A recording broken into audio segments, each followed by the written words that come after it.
Can you do it with hand though? That's the... Can we start with that? Can we open with that? Yeah. Oh, Matt. Is this on? I got none of that. It's not happening. Oh yeah, That side. You got the face, you got everything, you got the intensity. Yeah, everything about that. Just add that. Wait, put a sound effect on it. You're a Hold little. on, you do the thing, I'll Okay. click, right? Perfect, nailed it. That's how we work. That is exactly what we're on. So, podcast number, Son. number some. What one is it? You do the sum. 3. Yeah, 3, yeah. Podcast number 3, this one's free. Josh is the only one that watches it. I am. And here he is. Yeah. Well, I better turn that heater off. I'll get told off. I'm warm now anyway. So what we're going to talk about today? Arcade, I reckon. Let's talk about Arcade. Oh, kid. Yeah. Which is Josh for anyone listening. That's Yorkshire for Arcade. Ah, young'un. Youngman.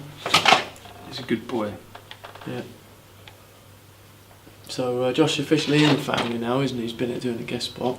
Yeah, I think he was in the family before. Oh, he's when he fucking... was taught us Yorkshire every time. Yeah. That was a lot. How are we doing anyway, do you think? Good. Yeah, I think you're doing good. So, Especially I mean, you're Luke's the prodigy. Yeah, you are top of class. I'm God probably style. yeah. He's Robert Downey Jr. in Tropic Thunder. Yeah. Swan. I got rid of my car now. I'll just go around in the trolley. Gets in In a wheelbarrow. Gets in wheelbarrow, on it. Classic. I love this. I bet you're the only people in Essex that understand it.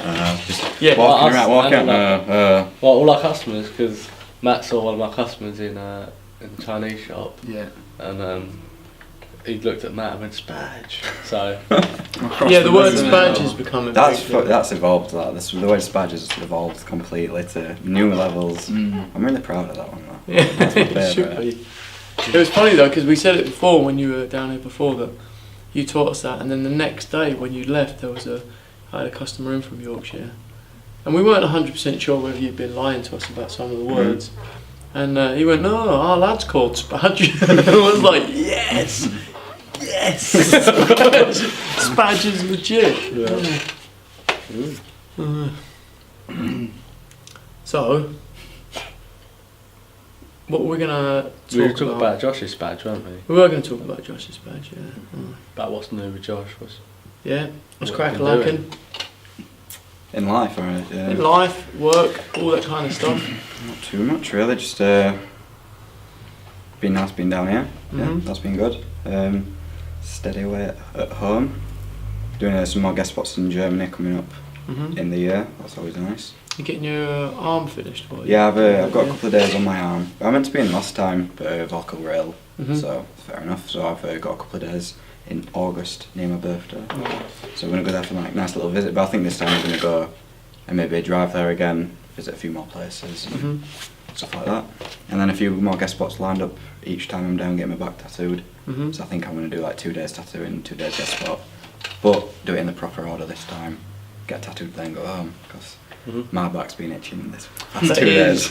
Yeah, that is the proper order, isn't it? Definitely. Sometimes when me and Leanne have done guest spots when we're getting tattooed at Jeff's, and yeah, it really is a case of trying to work out the best way to do it. Sometimes we'll go alternate days, and then so you tattoo, then you work, and it is a bit of a nightmare, isn't it? It's probably better to get 2 days, then go on.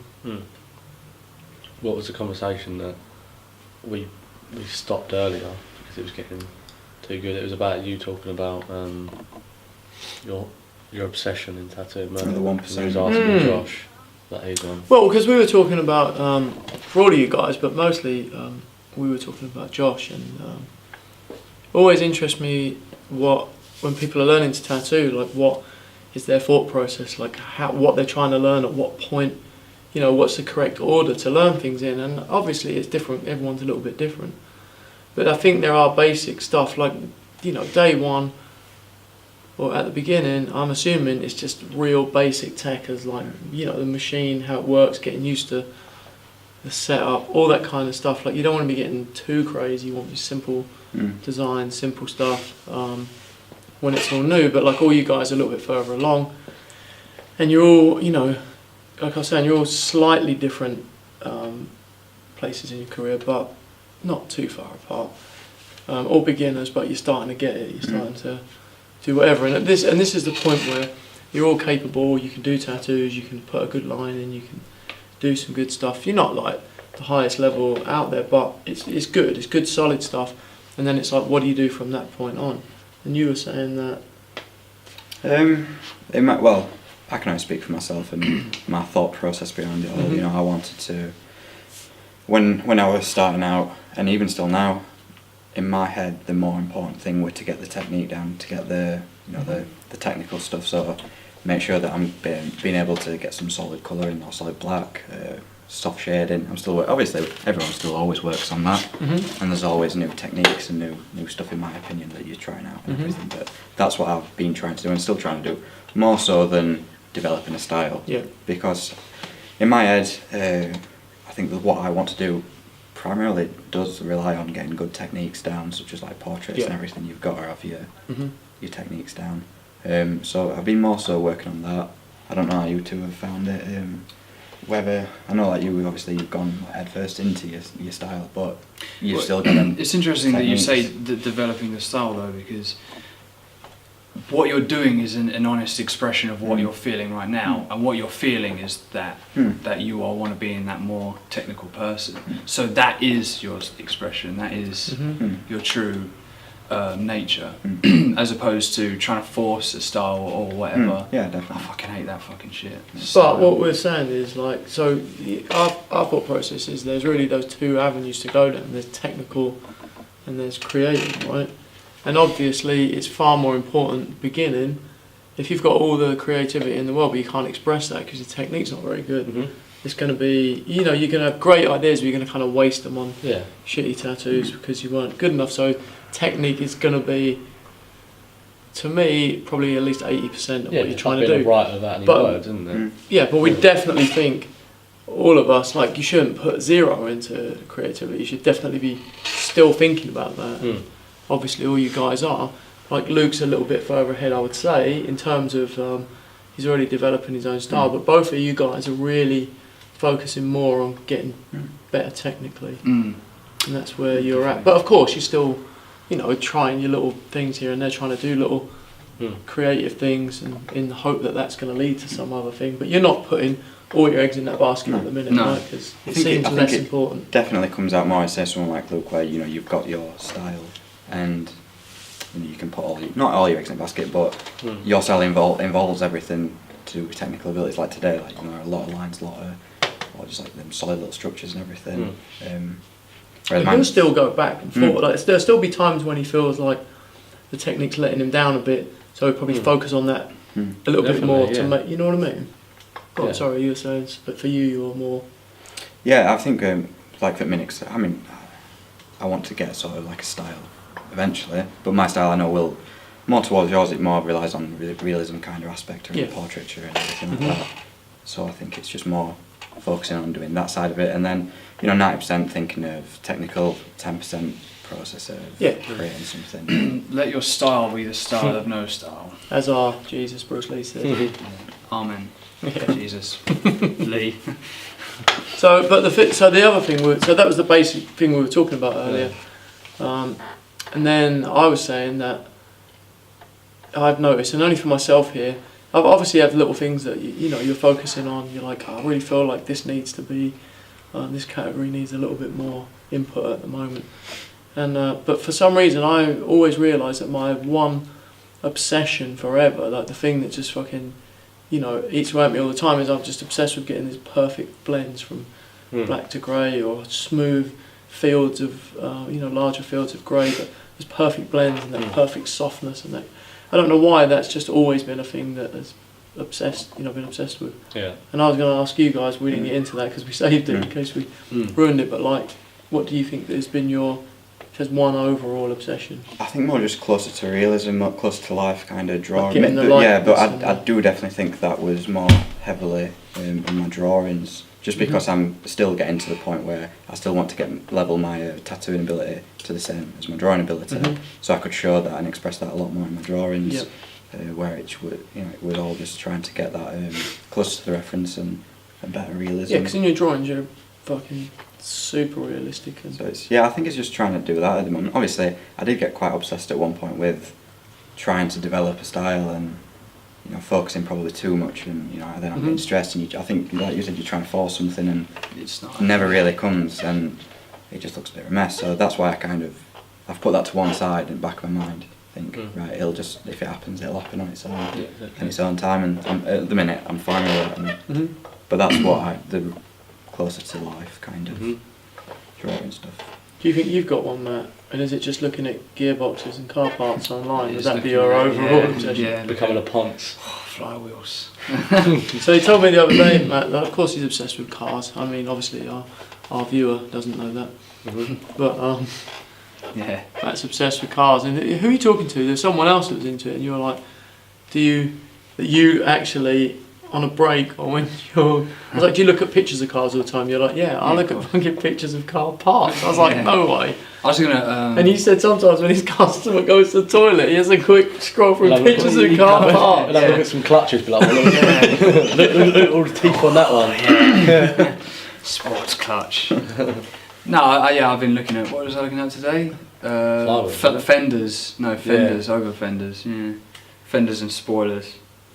But that wasn't the original question. So apart from fenders and spoilers, do you have is there an overall obsession or an overall thing that you just feel like is always in the background? Yeah, I mean, for me, I feel like when I come up with an idea for a tattoo design, shall we say, if there is a design, I like to have one aspect of it to be that technical exercise, and then whatever is around it, I want that to be an honest expression in that moment in time, as best it can be. What, in the moment when you're doing the tattoo or when you're doing the design? Both. When I come up with the idea for the design, and then when I'm doing the tattoo, sometimes things change within that, and we come up with. And how does that work out? Do your customers, are they cool with you doing that? Yeah, absolutely. Yeah. Some of my customers are fucking brilliant with it as well. They really, really love it. Some of them struggle a little bit, but as soon as you kind of say the right words, they're on board, and they see it develop. Like my customer today, he's a guy. He's always been on board. He was a guy. I saw him. Yeah. But I think a few people have put some doubts in his mind, like, what's that weird bit? Why is that not finished or whatever? But once we'd finished the session today, he could see where Who's it's that, going. carpet shop Yeah, guy? carpet shop guy. Yeah. That's looking good actually. After today, it's really nice. Yeah. It takes a lot of trust sometimes from your customer, though, right? When it's does. half finished or barely finished. Like I was working on that collaboration piece, and I showed you what it looked like after like 2 sessions. And it takes a lot of trust and It does, yeah. discipline to not show your friends, or if you do, Definitely. they're going to talk shit about it. Shit about it, yeah. But yeah, go on. You were saying, sorry. Yeah. Oh no, it's just that's pretty much it. That's pretty much it. So your thing is about that having. It's funny because I've always had it where I like realism. I've always liked realism. I've always drawn people, faces, that kind of stuff. And almost in my mind, they're almost separate entities. I have managed to change that, but like I do portraits.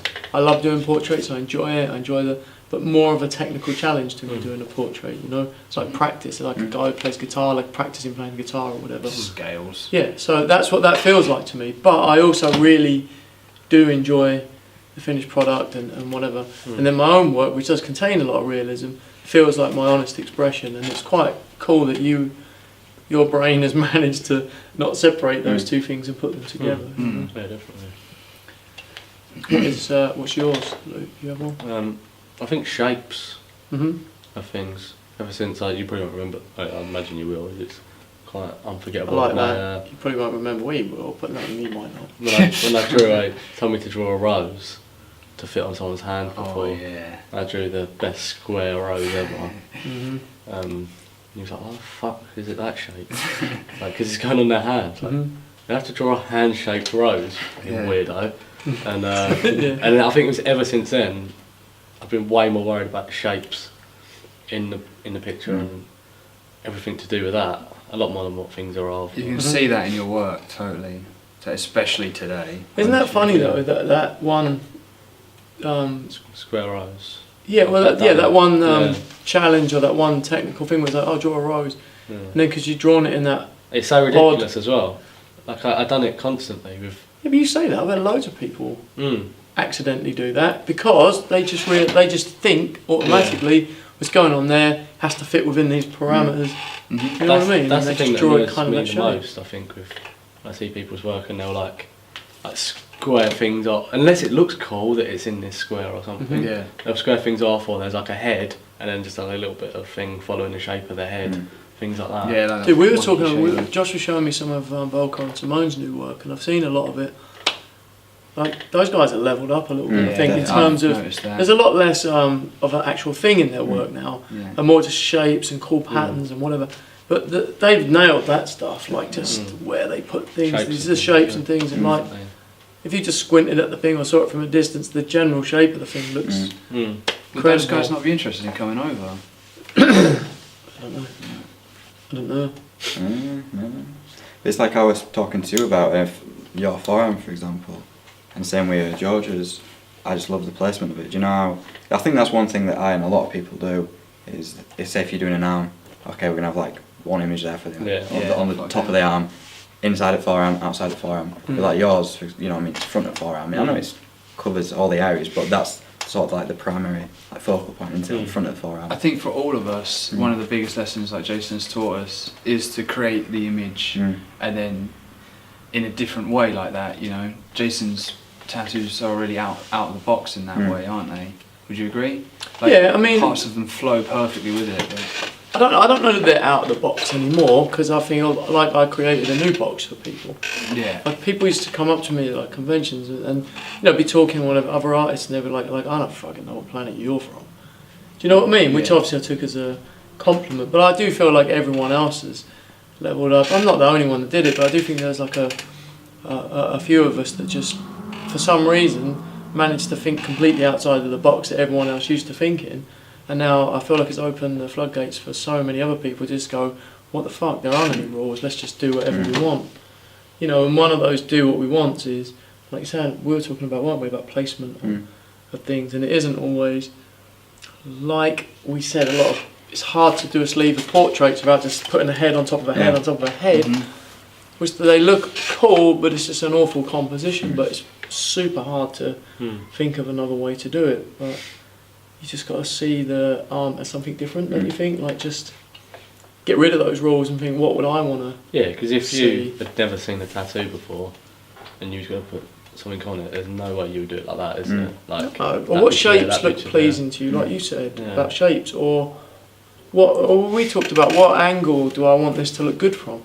You know, like we were saying, sometimes when someone's walking in front of you and you just see the back of their arm, it's often like a kind of this bit's kind of overlooked, because this is like the glory parts, if you like, where everyone can see these easy, or the outside, the top of your arm. But you want to have something that, you know, and then sometimes you've got to sacrifice it not looking great in a picture on your social media because it wraps around the arm a little bit. But you can make a little video and show it how it is, you know what I mean? Yeah, definitely. I like it when things change, that it tells the story. The way you look at it, you can say, you could almost mark, you look at this part of the arm first, then this part, then this part, then this part, and that will tell the story, but not in like a jolty, like kind of, you know, panelled out way, but everything's just weirdly free flowing, and I really like that. Yeah. So, yeah. So.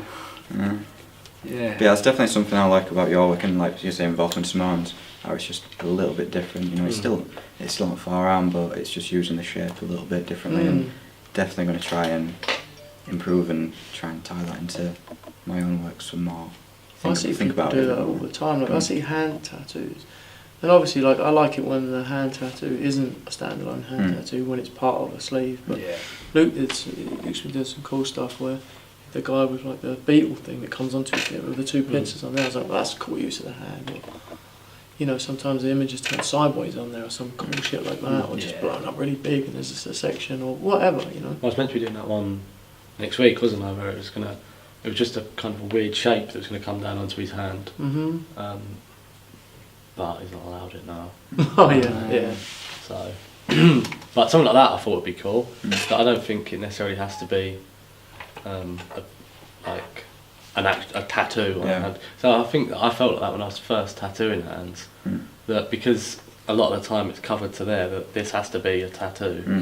This has to be like a picture there, so that looks good on its own. But do you know what? It doesn't have to be a tattoo. It can be part of the overall tattoo. Yeah, exactly. But I do feel a bit more pressure that should still look somehow pleasing, even if it's not of a thing. Yeah. If you've just got a long sleeve top and that's all that's showing, I don't think that should look weird or, you know, unless that's what you're after. But I always feel like we're doing Josh's back and he wants to bring it up onto his neck. So obviously I want that part of his neck I don't want it to be a smaller piece that doesn't fit. You know, it has to all be the same size or it would look weird. But I still feel pressure when I'm designing that to make sure as a standalone thing, when he's just wearing a t-shirt, that looks like at least a pleasing image on the back of his neck. Do you know what I mean? See, I feel with this hand toe, sometimes my sleeve covers it. Yeah. I love this fucking weird shit. Yeah. Because what is that? What even is that? It looks gross. That's what I'm talking And about. then- It doesn't have to be that. But what a bonus and what an extra level if it can look cool like that. You I know? love that. It's so cool. Thanks, Luke.